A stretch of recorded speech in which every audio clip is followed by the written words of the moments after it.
దేవుని నామానికి మహిమ కలుగును గాక. తండ్రి సన్నిధి 11వ మహాకూటములో ఏర్పాటు చేసిన భక్తుల జీవిత చరిత్ర, మిషనరీ జీవిత చరిత్ర ఈ గుడారాల్లో ఏర్పాటు చేశారు.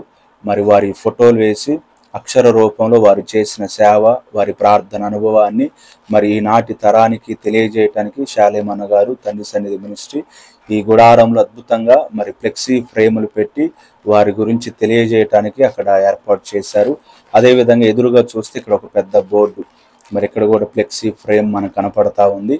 అదేంటంటే తండ్రి సన్నిధి సువార్త దర్శనం. ఇక్కడ 2 భాగాలు మనం చూడగలుగుతాం. మొదటి భాగంలో దేవుని కొరకు మరి అనేక మందిని రక్షించాలని, వారి జీవితాల్లో దేవుని శక్తిని, దేవుని ప్రేమను నింపబడి వారు దేవుని కొరకు బ్రతకాలని ఈ మొదటి విభాగం మీరు చదివితే అర్థమైంది. 2వ భాగంలో వారు తెలియజేసిందంటే మానవుని జీవితం ఆరంభం, పాపం, దాని వలన వచ్చిన శిక్ష తెలియజేసి దేవుడు దాని కొరకు మరణించారు, మీరు కూడా దేవుని కొరకు బ్రతకాలి, సేవ చేయాలి, సమాజం కోసం, దైవజనుడి కోసం సంతోషంగా ఉండాలని ఆ భాగంలో తెలియజేశారు. ఎదురుగా కూడా చూస్తే మరి వందలాది మంది ప్రజలు అద్భుతమైన ఆర్చి లోపలికి బయట చక్కగా మరి ఏర్పాటు చేస్తున్నారు. లోపలికి వందల మంది ప్రజలు ఆ స్థలాన్ని దర్శించి మరి భక్తుల జీవిత అనుభవాలను చూసి చదువుతున్నారు.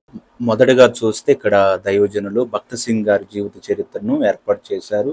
తన స్వస్థలమైన పంజాబ్ రాష్ట్రం విడిచి ఆత్మల రక్షణ కోసం, దేవుని సేవ కోసం ఆస్తిని, కుటుంబాన్ని, సమస్తాన్ని వదిలి తెలుగు, తమిళ రాష్ట్రాల్లో క్రీస్తును ప్రకటించి తెలుగు, తమిళ భాషలో రావు వేవేల ఆత్మలను తన తరములో రక్షించారు. ప్రభు కొరకు సాక్షిగా వెలిగారు. మోకాల ప్రార్థన అనుభవాన్ని తన తరానికి నేర్పించి ప్రార్థన వీరునుగా తెలుగు ప్రజల గుండెల్లో నిలిచిపోయారు.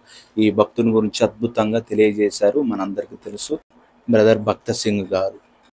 అదేవిధంగా మీరు చూస్తున్నారు ముంగమూరి దేవదాసయ్య గారు వృద్ధాప్యములో దేవుని చిత్తము తెలుసుకొని పిలుపుకు లోబడి నూతనంగా సేవను ప్రారంభించి వృద్ధాప్యములోనే వృద్ధిని కలగజేస్తానన్న దేవుని మాటను నమ్మి తన తరము వారికి పరిశుద్ధాత్మ శక్తిని, ఆయన కార్యాలను చూపి క్రైస్తవ లోకానికి మధురమైన పాటలు అందించి అనుజనులందరినూ దేవుని వైపు ఆకర్షించి మోకాల ప్రార్థన వీరుడు, క్రీస్తు దాసుడు దేవదాసయ్య గారు. నిజంగానే మరి ముంగమూరి దేవదాసయ్య గారి పాటలు ఆంధ్ర క్రైస్తవ కీర్తనలో మనం అద్భుతంగా మనం పాడుకుంటున్నాం, దేవుని నామాన్ని స్తుతిస్తున్నాం.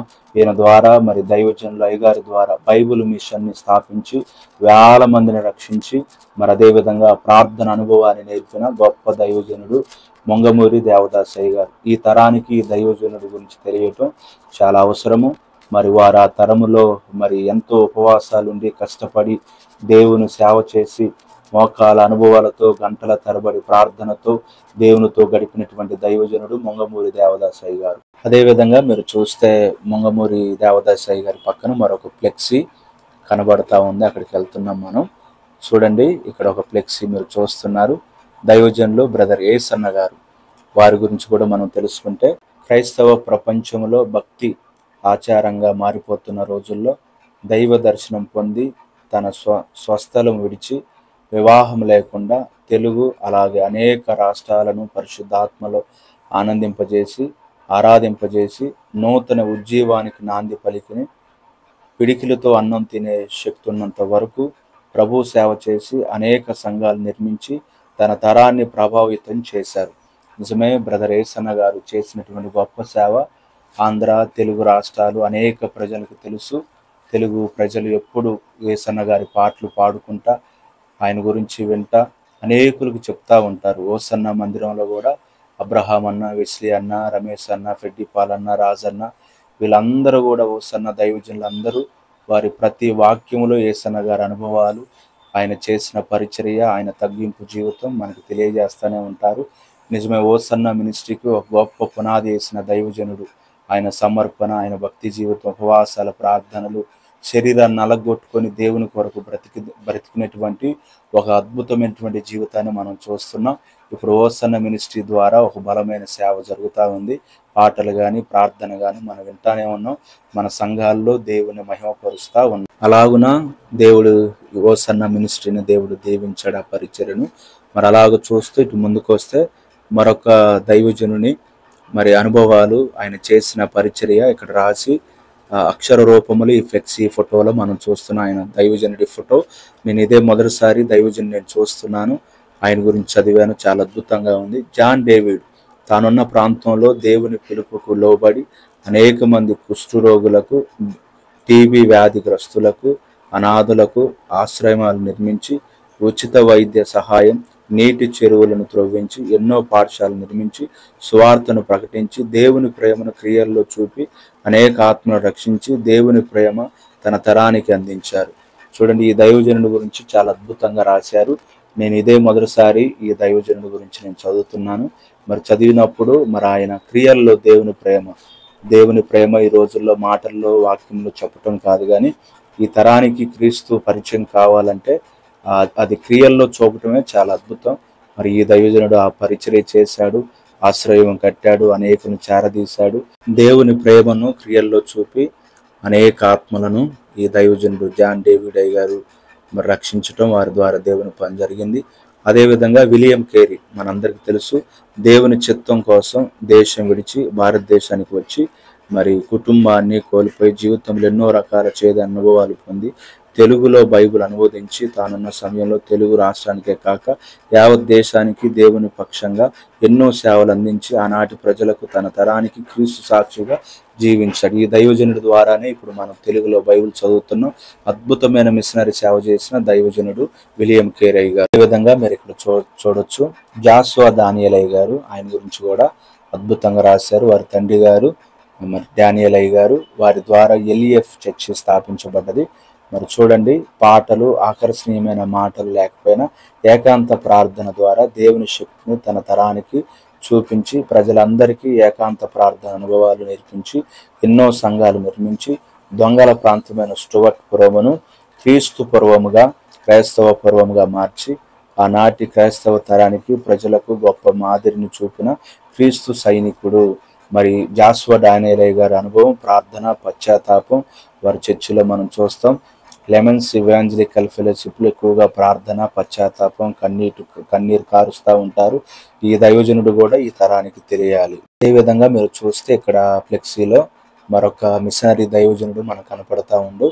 గ్రహం స్టెయిన్స్ మతోన్మాదంతో నిండిన ఒరిస్సా, ఆంధ్ర ప్రాంతాలలో ఆత్మల రక్షణ కొరకు వచ్చి దేవుని ప్రేమతో నింపబడి సమస్తం సొంత వారిని, ఆస్తిని, ప్రాంతాన్ని విడిచిపెట్టి కుష్ఠరోగులకు, అనాథులకు, క్షయ వ్యాధిగ్రస్తులకు క్రీస్తు ప్రేమ సువార్తను క్రియల్లో చూపి తన ఇద్దరి బిడ్డలతో కలిసి ప్రభు కొరకు అతసాక్షిగా ఈ లోకాన్ని విడిచి తన తరములో అనేక మిషనర్లకు మాదిరిగా నిలిచి క్రీస్తు సాక్షి. గ్రహం స్టెయిన్ అయ్య గారు అలాగున క్రీస్తు కొరకు తన మిషనరీ సేవను ఒరిస్సా రాష్ట్రానికి వారు అందించారు.